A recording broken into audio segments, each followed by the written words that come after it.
Well, people in the Indian city of Bhopal have taken to the streets to mark the 30th anniversary of a ghastly tragedy that claimed at least 15,000 lives.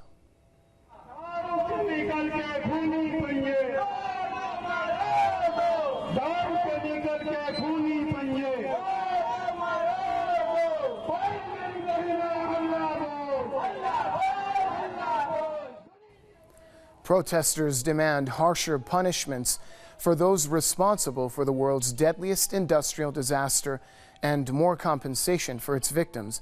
The catastrophe happened when a pesticide plant run by Union Carbide company in Bhopal leaked tons of a deadly gas into the air in December 1984.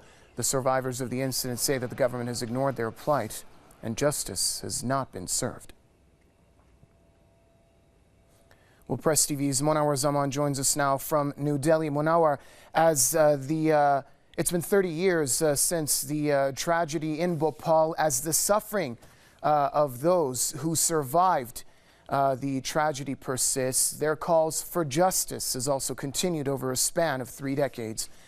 Please tell us more, Monawar, about the demonstrators' demands. Well, Bhardiya, it's been a long time since these people have been demanding better compensation, and it's not just the compensation that is the only demand they have. If we go through many researches and studies, many researches contradict the government figures of death toll as well, because the government figures put the death toll on somewhere around 3,000 to 3,500.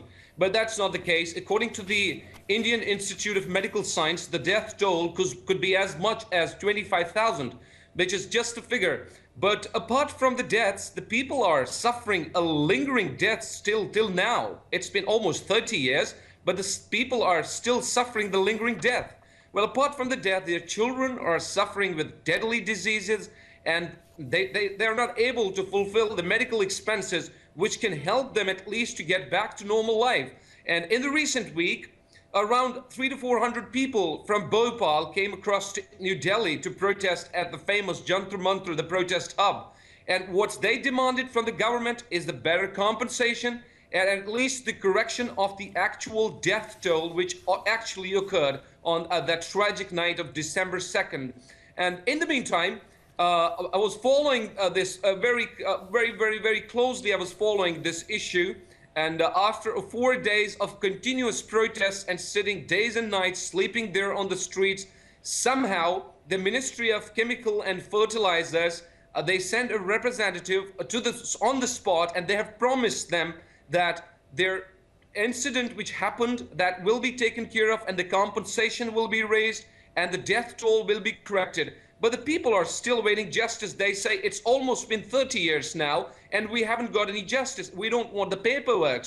We don't want the files to be piled up again and again. We want justice. Our children are suffering with lingering death. And let me tell you, Bhardiya, the most important point, the most disgusting fact is that most of the people affected by this industrial disaster is it's a very poor community which were living around this Union Carbide industry, a pesticide plant, and most of them are Muslims, which is grabbing in attention that still again the government is not able to take care of the minority. Right. Well, apart from that, there are a mixture of people who are suffering, and still government is not able to address the issue. Back to you, Bhardiya. Thank you, Monawar. That was Press TV's Monawar Zaman joining us from New Delhi.